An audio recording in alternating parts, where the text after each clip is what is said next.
Oi, gente, tudo bem? Estou de volta com a graça de Deus para ler mais uma vez as Sagradas Escrituras. Estamos já quase no finalzinho de segundo Crônicas. Hoje nós vamos ler 31, 32 e 33. Mas antes, vamos orar? Baixar as nossas cabeças e fechar os olhos e falar com o nosso Senhor. Senhor, obrigado, Senhor, por estar aqui mais uma vez para poder ler as Sagradas Escrituras, Senhor. Pai, peço ao Senhor que nos dê entendimento e sabedoria, meu Deus. Ajude-nos, Pai. Ajude-nos, dê entendimento para que possamos ler e entender cada palavra que está escrita. Ajude-nos a discernir qualquer palavra que está aqui, Senhor, que não entendemos, não sabemos o que é, para que o Senhor nos ajude, Senhor. Precisamos da tua ajuda para continuar, Pai. Dê-nos força, coragem para continuar a leitura da tua palavra, Senhor. Ajude-nos, Pai. Peço ao Senhor que perdoe os nossos erros. Te agradeço também por mais este dia, por poder estar aqui mais uma vez. E também agradeço ao Senhor pelo alimento que o Senhor nos dá todos os dias e pela proteção, Pai querido. Muito obrigado. Peço ao Senhor que abençoe e proteja cada um que está vendo esse vídeo e os que não estão também, Pai. Cuida de cada um de nós. Eu oro em nome de Jesus. Amém. Então, para quem não sabe, nós estamos no Antigo Testamento. Estamos já no finalzinho de 2 Crônicas.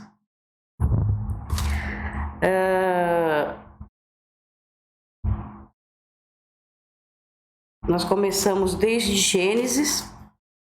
Tá tudo gravadinho aí no canal, tá? Se vocês quiserem assistir, voltem lá e vejam desde o primeiro, desde Gênesis, que é muito importante, tá, gente? Então, nós estamos pretendendo ler a Bíblia inteira até Apocalipse. E mesmo a gente mesmo nós não estando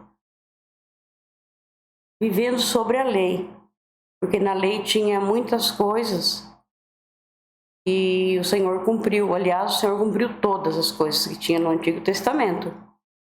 Ele cumpriu tudo para nós.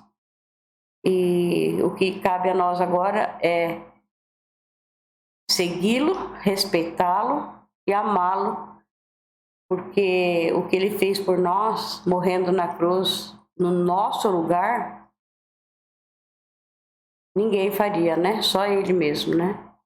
Então, porque antes, no Antigo Testamento, eles matavam os animais para expiar os pecados. E quando o Senhor Jesus veio, em 2000 anos atrás, ele fez a expiação completa. Então, dali para cá não teve mais,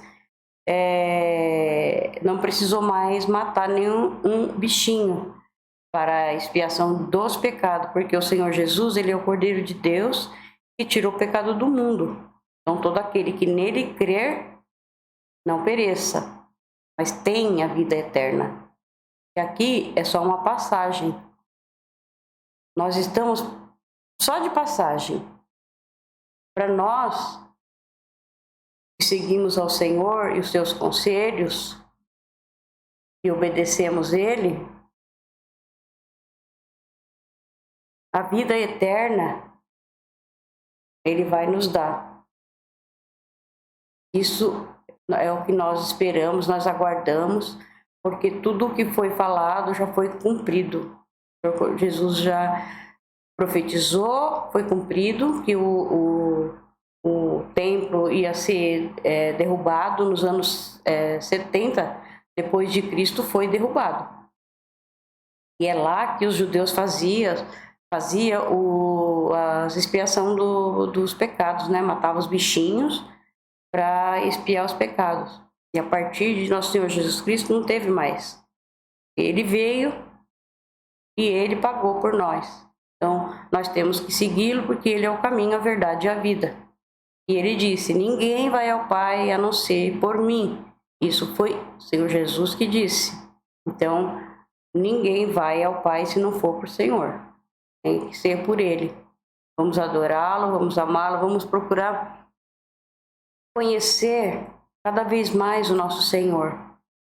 Porque se nós não conhecemos, se nós não sabemos o que ele veio fazer aqui na Terra, então, quando o anticristo vier, vai confundir todo mundo que não conhece. Aí você não sabe mais quem é, quem não é. Você vai achar que o anticristo vai se apresentar como Messias e a pessoa vai acreditar. É por isso que temos que ler a Bíblia, tem que ler muitas vezes, não é só agora, a gente tem que ler várias vezes, tem que entender, tem que pedir a Deus, ao Espírito Santo, para que nos ajude, para que nos dê entendimento da palavra. E só Ele pode nos dar, só Ele pode nos abrir o entendimento para que possamos ler e entender. Então, essa vida aqui é de passagem. É como os hebreus sofreram no deserto, né?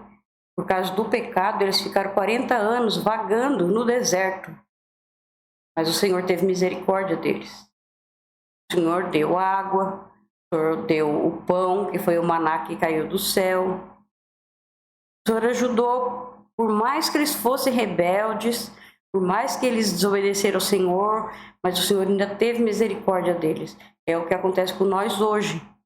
Nós também estamos atravessando por esse mundo nosso aqui, é um deserto, porque acontece muita coisa errada, muito. Hoje, não sei se vocês concordam comigo, mas hoje o certo é errado, o errado está certo. Então, as coisas estão tudo virada. Se nós não lermos as Sagradas Escrituras, que foi inspirada pelo Espírito Santo, e aqui tem tudo para nós aprendermos, tudo. Se a gente não saber o que está escrito aqui, as palavras do Senhor, nós não vamos conhecê-lo quando ele vir. Entendeu? E ele vai voltar. Assim como ele veio, ele vai voltar para buscar nós, tá? Para quem estiver vivo na época, né? Porque se não for na nossa época, nós vamos estar mortos. Todos mortos. Mas antes dele arrebatar a sua igreja, que é o povo escolhido dele, ele vai ressuscitar todos os mortos que morreram em Cristo. Morreram confiando no Senhor. Então ele vai ressuscitar todos primeiro, para depois arrebatar os que estão vivos ainda na época, né? E se for na nossa época, vai ser nós. Se não for, vai ser outras pessoas que estiverem vivos, né? Porque ninguém sabe o dia nem a hora que ele vai vir. Então nós temos que estar com as nossas lamparinas cheias de azeite. Temos que estar com, sabe, o tempo todo com o coração ligado ao nosso Senhor, para sabermos quando ele vier, senão nós não vamos conhecer.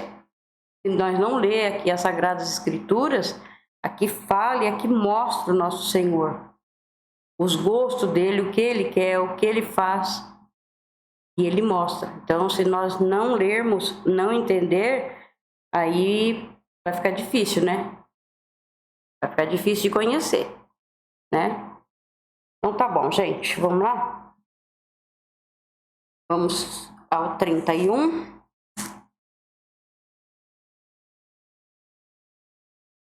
Quando a festa terminou, todos os israelitas que estavam em Jerusalém foram pelas cidades de Judá.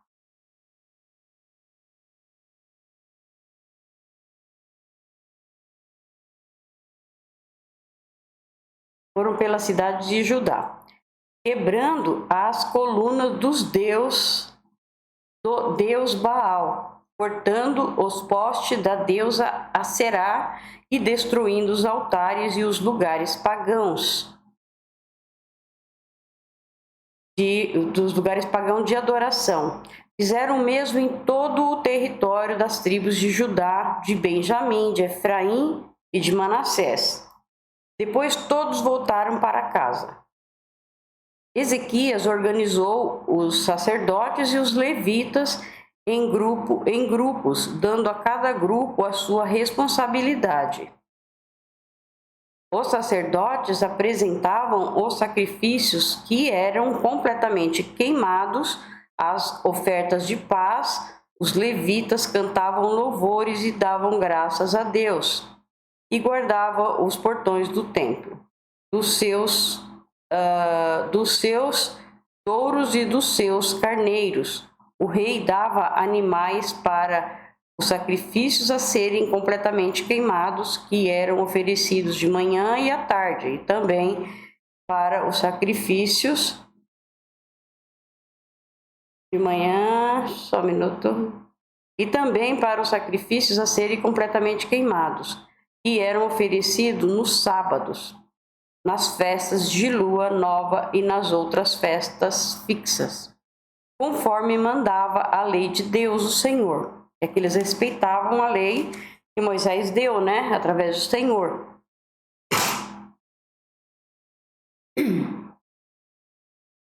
Então eles tinham que fazer mesmo os sacrifícios que Deus pediu para expiar o pecado de cada um, né?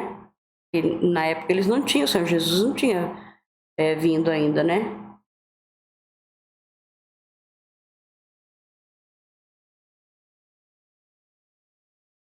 O rei ordenou aos moradores de Jerusalém que entregassem aos sacerdotes e levitas tudo o que de direito era deles, a fim de que pudessem gastar todo o seu tempo fazendo aquilo que a lei do Senhor mandava.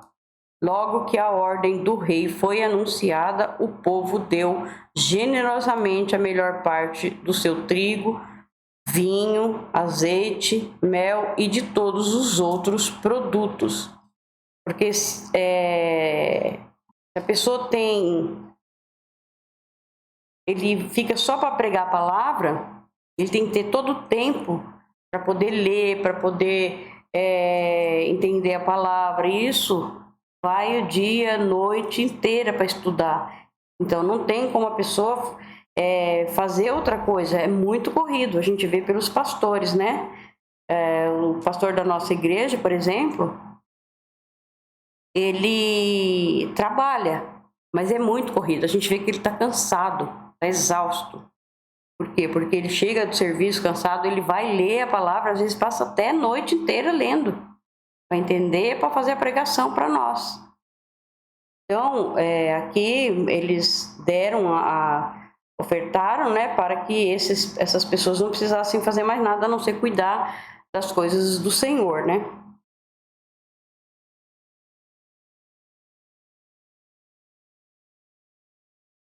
Então, aqui eles deram, né, azeite, mel e todos os outros produtos das suas plantações. Trouxeram também em grande quantidade a 10ª parte de tudo o que tinham.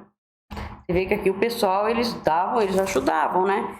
E Deus ajudava cada vez mais eles, né? Por isso que nós temos também que observar e ajudar. Porque nós temos que doar,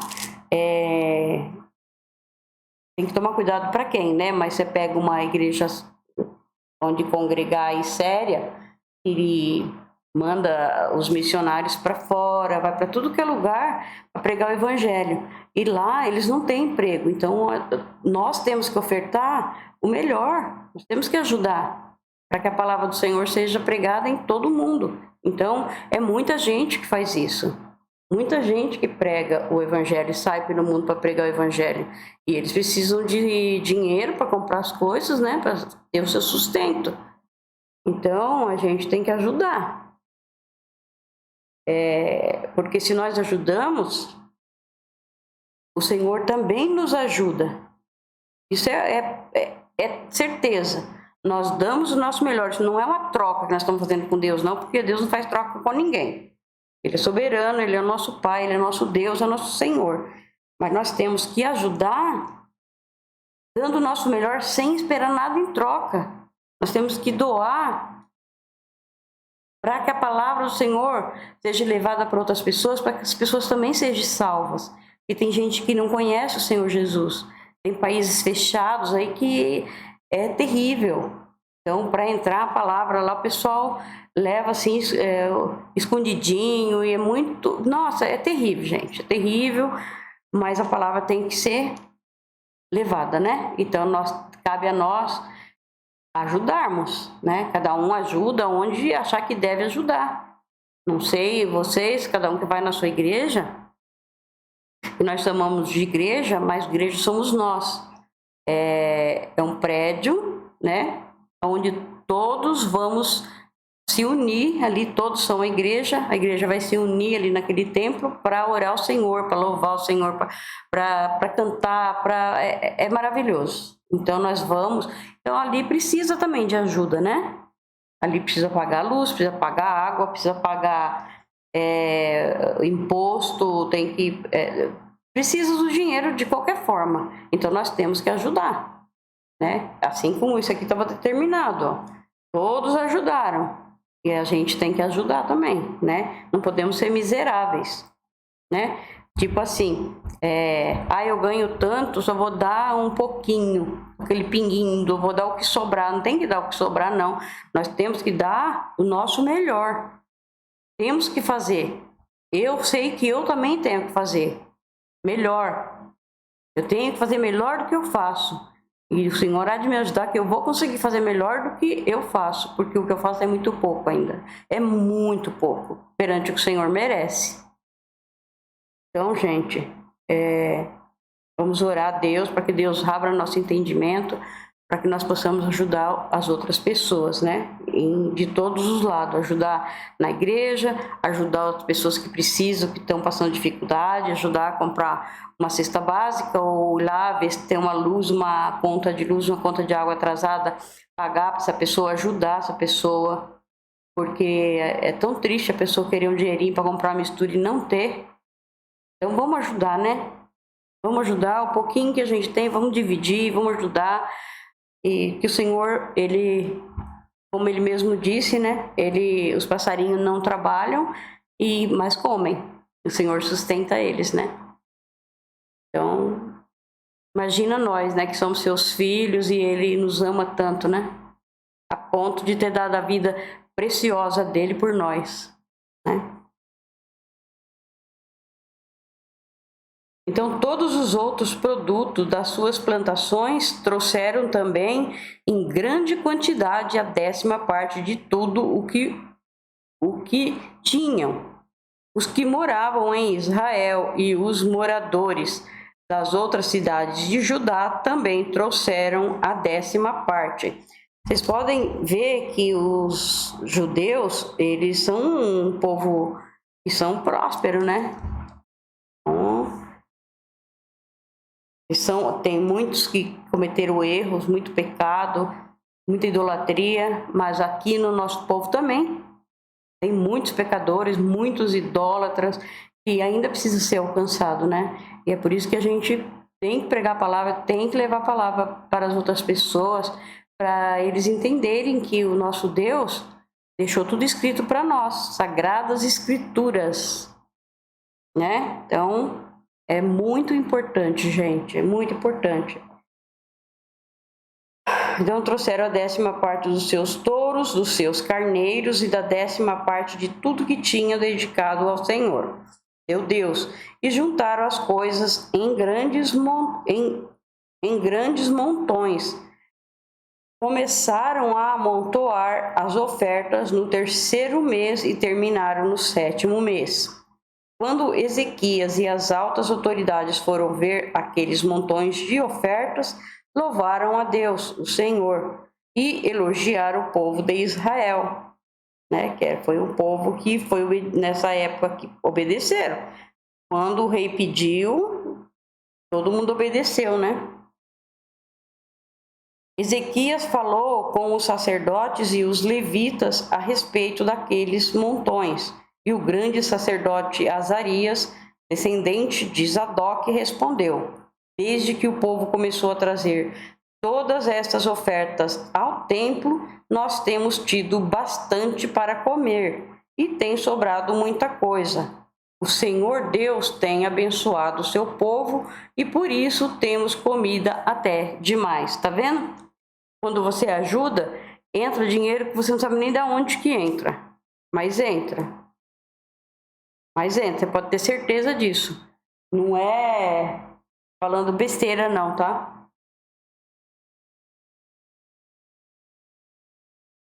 Eu não preciso falar besteira, não preciso mentir, até porque eu não falo mais mentira, porque mentira pertence ao diabo. E eu não pertenço a ele, eu pertenço ao Senhor.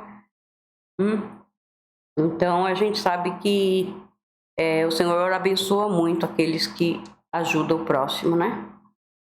Aí o rei Ezequias ordenou que preparassem depósitos no templo, e isso foi feito. Foram honestos e colocaram ali todas as ofertas, os dízimos, as coisas dedicadas a Deus, para tomar conta dos depósitos. Puseram um levita chamado Conanias, que tinha como ajudante o seu irmão Simei. O rei Ezequias e o grande sacerdote Azarias nomearam os seguintes levitas para servirem debaixo da direção de Conanias e Simei: Jeiel, Azarias, Naate, Azael, Jerimote, Josabade, Eliel, Ismaquias, Maate e Benaías.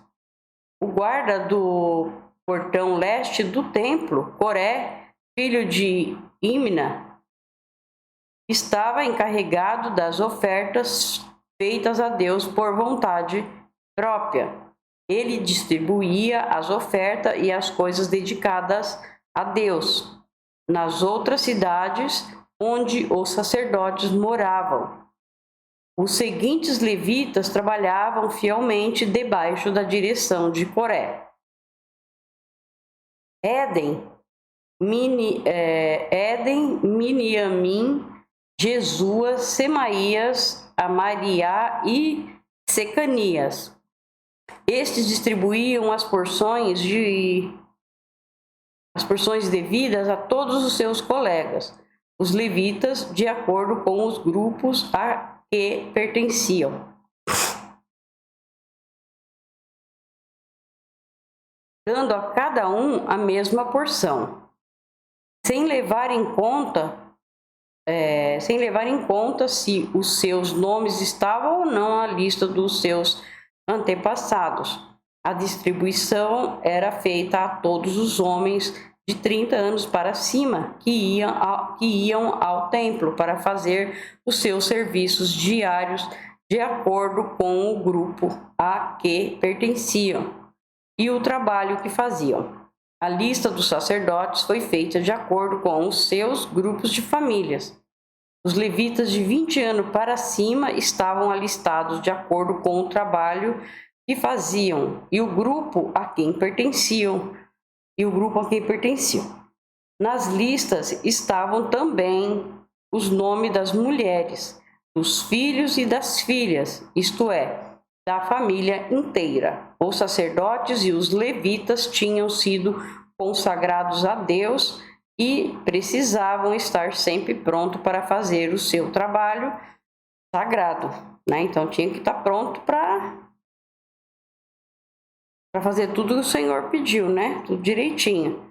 Havia também homens nomeados para distribuírem os alimentos que eram para os sacerdotes, os descendentes de Arão, que moravam na cidade dos sacerdotes ou nos campos, e ficavam ao redor, e também os alimentos que eram para todos os levitas, cujos nomes estavam nas listas.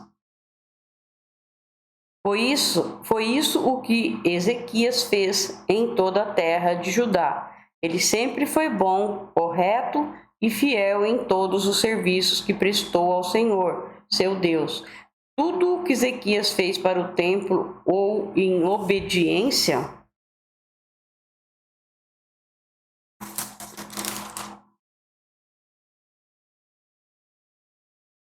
ou em obediência à lei, deu certo. Deu certo porque ele procurou sempre seguir com todo o coração a vontade de Deus. Então é isso, se nós fazemos de coração, com amor, nós vamos dar uma oferta para ajudar alguém. Você não precisa falar, olha, eu dei isso, eu dei tanto, não precisa fazer, dê com amor. Faça tudo com carinho.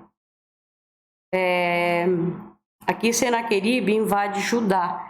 Aqui nós já vamos para o 32, tá? Depois de tudo isso e dessas provas de fidelidade que o rei Ezequias deu, Senaqueribe, rei da Assíria, invadiu o país de Judá. O seu exército cercou as cidades protegidas por muralhas, procurando conquistá-las. Quando Ezequias viu que Senaqueribe estava planejando atacar Jerusalém, também consultou os seus chefes militares e civis e propôs que tapassem as fontes de água que ficavam fora da cidade, e eles concordaram com o plano. Muita gente se ajuntou e foram tapar todas as fontes e também o canal que atravessava aquela região. Isso foi feito para que os assírios encontrassem pouca água quando chegassem perto da cidade.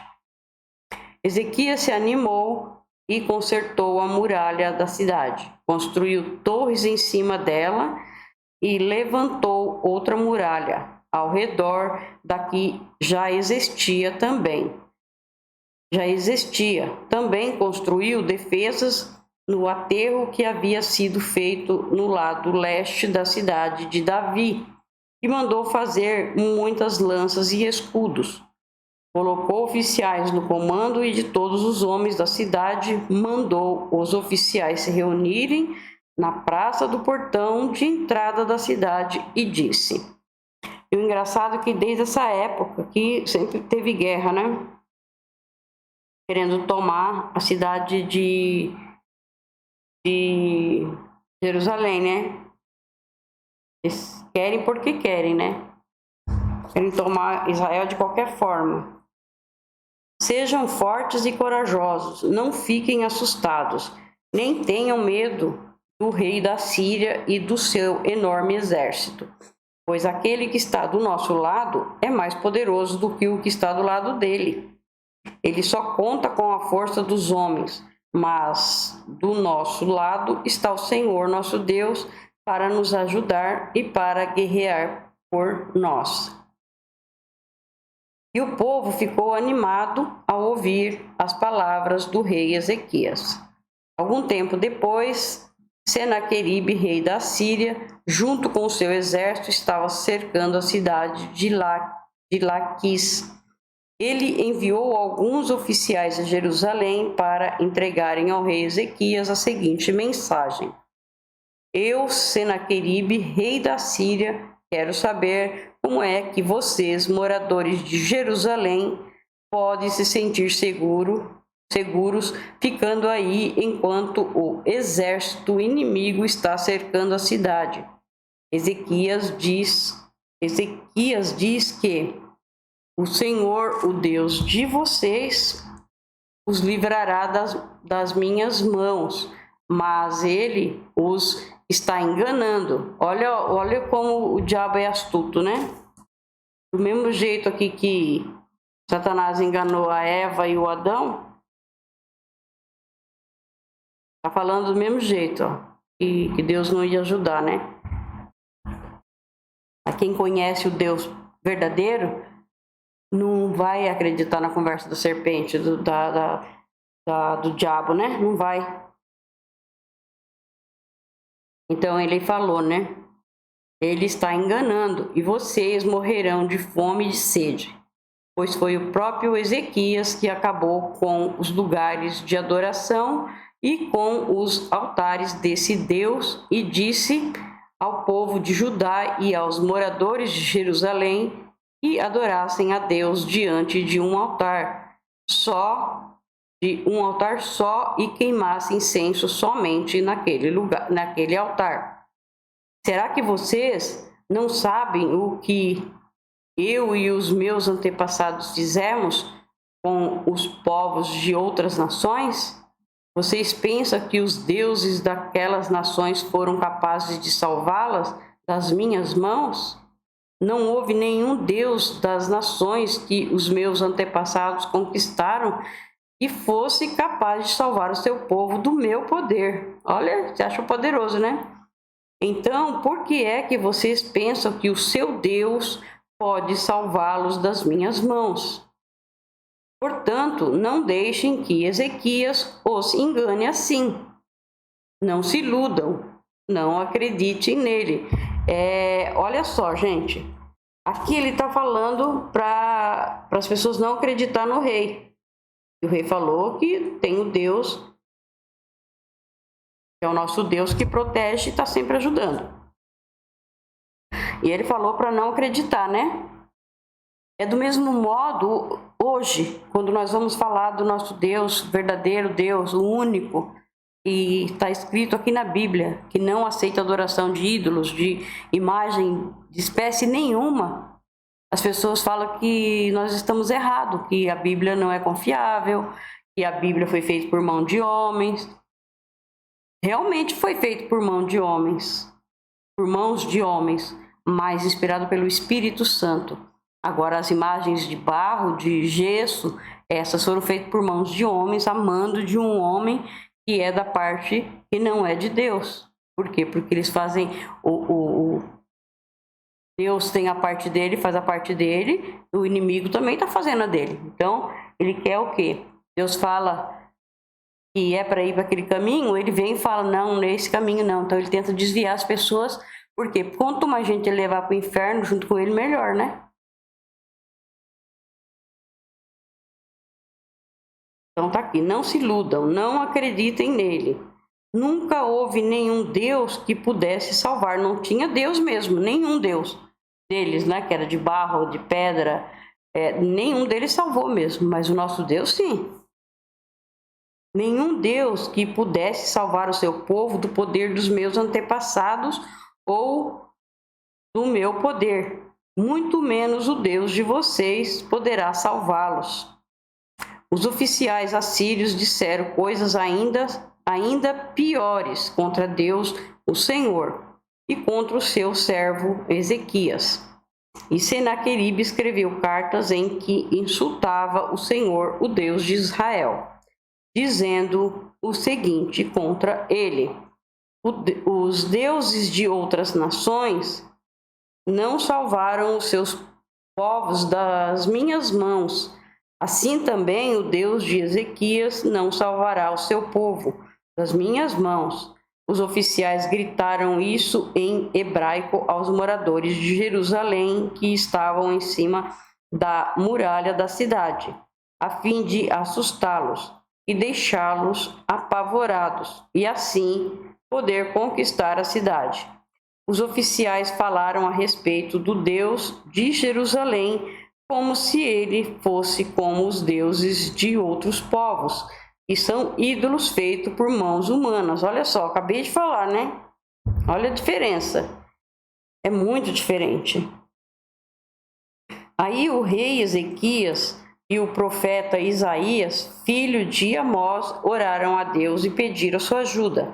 Então o Senhor Deus enviou um anjo que matou todos os soldados e todos os oficiais do exército assírio. O rei Senaqueribe voltou envergonhado para o seu país. Certo dia, quando estava adorando no templo do seu Deus, algum dos seus filhos o mataram à espada. Olha só, é assim que acontece.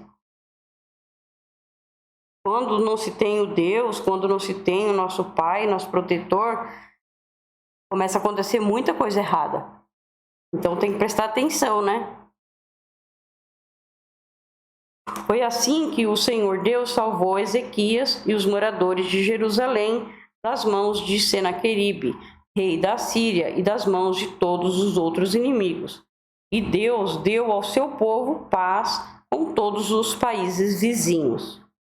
Muitas pessoas iam a Jerusalém levando ofertas ao Senhor e ricos presentes para o rei Ezequias de Judá. Daquela época em diante, a fama de Ezequias foi crescendo em todas as nações. Quando o governante ele é bom e ele segue os caminhos de Deus, as coisas melhoram, né? Melhoram, né? Não ficam excelentes, porque esse mundo não vai ficar excelente mesmo, né? Mas melhoram, né? A gente tem uma qualidade de vida um pouco melhor, a quantidade de pessoas que passam fome diminui, aumenta os empregos, diminui os impostos.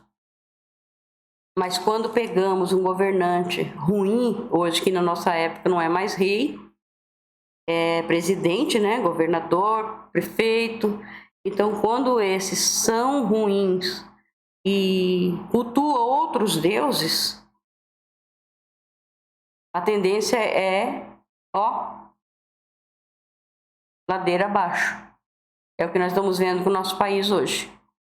Está indo de ladeira abaixo. Que Deus tenha misericórdia de nós. Aqui agora é a doença de Ezequias. Mas continua no 32, tá?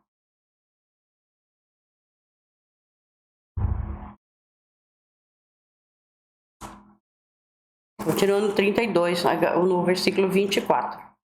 Por esse tempo, o rei Ezequias ficou doente e quase morreu. Então orou a Deus, o Senhor, e Deus respondeu, dando um sinal para provar que ele ficaria bom.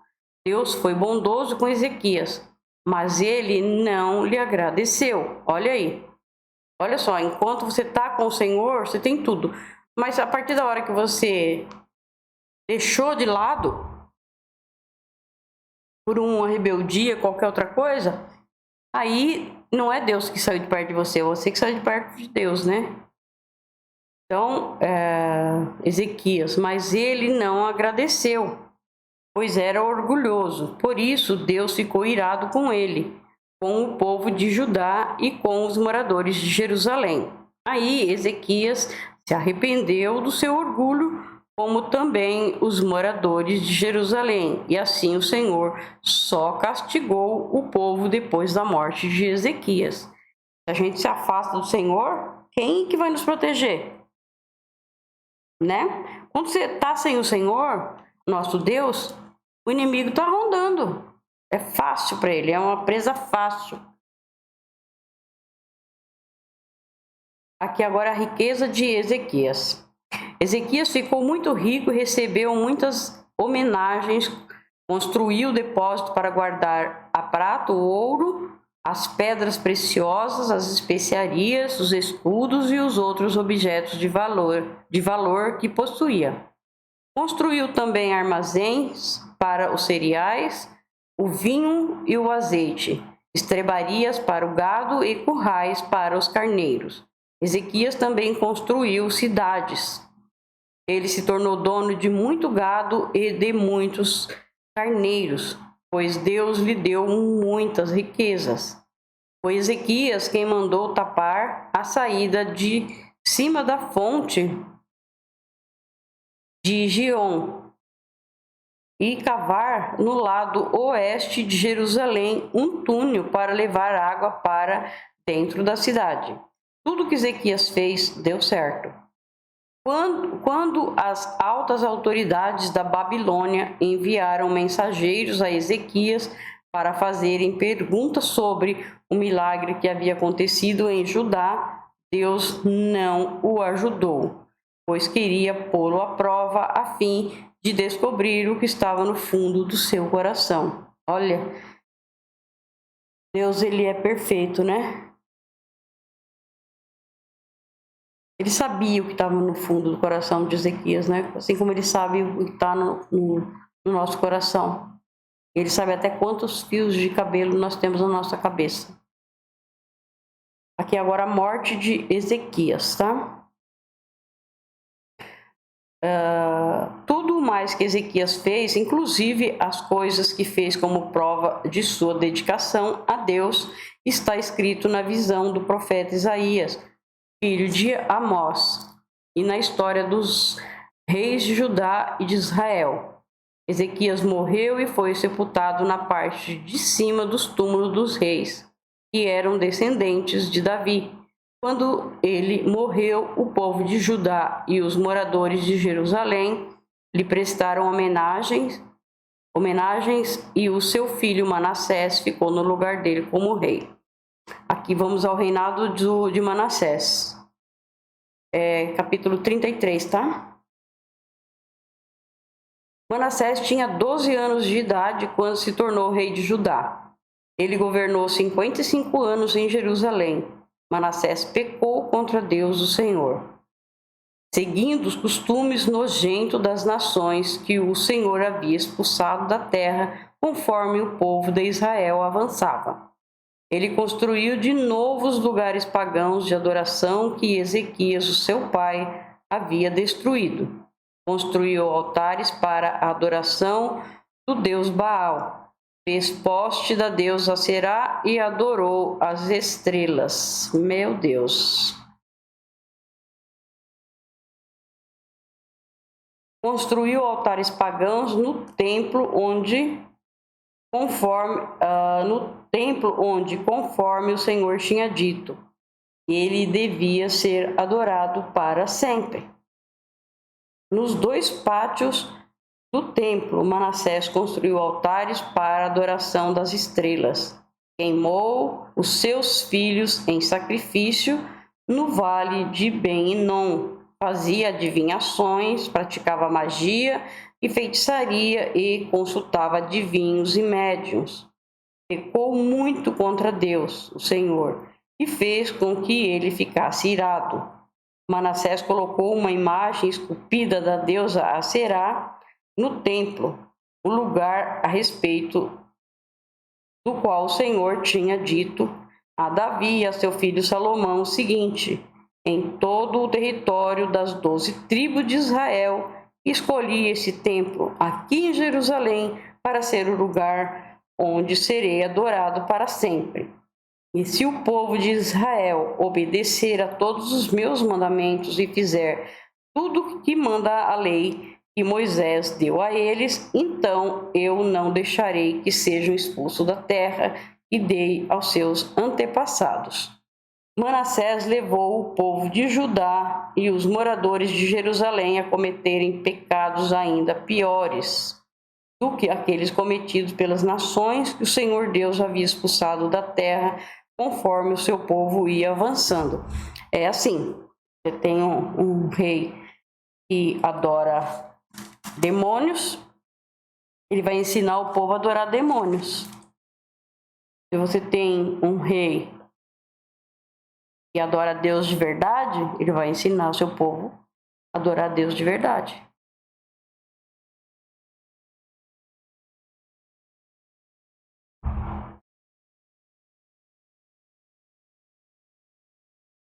Continuando,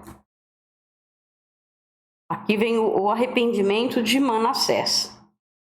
O Senhor Deus falou com Manassés e com o seu povo, mas eles não lhe deram atenção. Por isso Deus deixou que os comandantes do exército assírio invadissem o país de Judá. Eles prenderam Manassés com ganchos, amarraram com correntes e levaram como prisioneiros para a Babilônia. No seu sofrimento, Manassés orou com fervor ao Senhor, seu Deus, cheio de humildade. Ele se arrependeu diante do Deus dos seus antepassados. Deus ouviu a sua oração e atendeu o seu pedido. Olha, Deus é bom demais, né? Depois de tudo que fez, né? É igual nós também, né? Cometemos tantos pecados, mas quando nos arrependemos e pedimos perdão, o Senhor, Ele é misericordioso, Ele nos perdoa. Então Deus ouviu a oração e atendeu o seu pedido, deixando que ele voltasse para Jerusalém e fosse rei de novo. Aí Manassés declarou que o Senhor é Deus. Depois disso, Manassés construiu uma muralha muito alta em volta da cidade de Davi. A muralha começava no vale que ficava a oeste da fonte de Gion. Continuava na direção norte até o portão do peixe e passava ao redor da parte da cidade chamada Ofel. Manassés também colocou chefes militares no comando de todas as cidades de Judá que eram protegidas por muralhas. Ele tirou do templo as imagens dos deuses pagãos e o ídolo que havia colocado lá. Derrubou os altares que havia mandado construir no monte onde ficava o templo e em outros lugares de Jerusalém e os jogou fora da cidade. Só um conselho para quem tem ídolos dentro de casa. Quebrem tudo, põe no lixo. Fala com Deus, fala: Senhor, a partir de agora eu não vou acreditar em ídolos mais nenhum, vou quebrar tudo e colocar no lixo. A partir de agora só vou prestar adoração, louvor só a Ti, Pai. Depois vocês vão ver como as coisas começam a melhorar muito para vocês.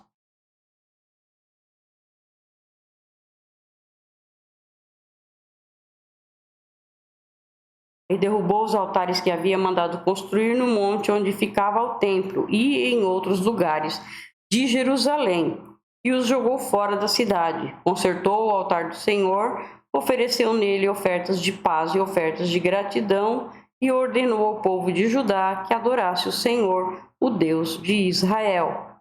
O povo continuou a oferecer sacrifícios nos altares pagãos, mas os oferecia somente ao Senhor, seu Deus. Agora a morte de Manassés. Todas as outras coisas que Manassés fez, a sua oração a Deus e as mensagens dos profetas que falaram com ele e em nome do Senhor. Minhas coisas estão caindo aqui, peraí.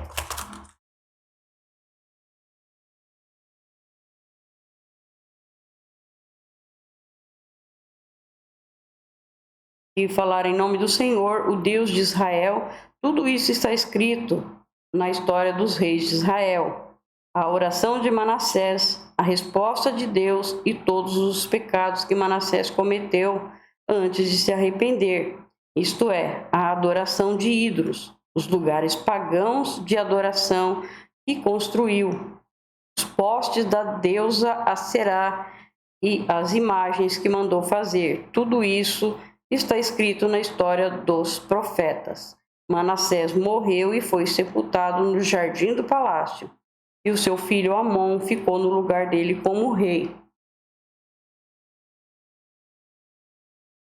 Agora vai o reinado de Amon. Amon tinha 22 anos de idade quando se tornou rei de Judá. Ele governou 2 anos em Jerusalém, como Manassés, o seu pai.